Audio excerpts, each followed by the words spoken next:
coverage now continues with how local authorities and organizations are responding to this tragedy. Western Mass News reporter Addie Patterson joins us live in studio with more information. Addie, what more can you share with us?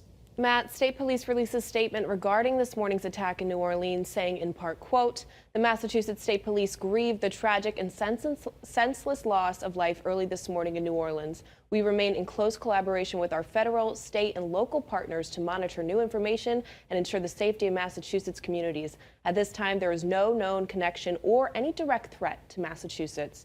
This terror attack also coming just a few months before celebrations like the Holyoke St. Patrick's Day Parade happen right here in Western Mass. Western Mass News did reach out to the Holyoke St. Patrick's Committee for a statement regarding today's attacks.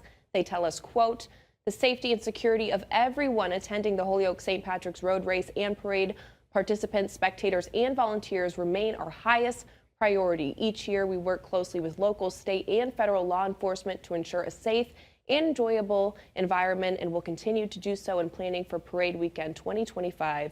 Holyoke Interim Police Chief Isaiah Cruz also releasing a statement today saying, quote, we are closely monitoring events around the country, such as those in New Orleans, and will take every step necessary to ensure Holyoke remains a community where we can all live together in peace. Looking ahead, our beloved St. Patrick's Road Race and Parade are just around the corner. These events highlight the spirit and unity of our city. I want to assure you that security will be a top priority.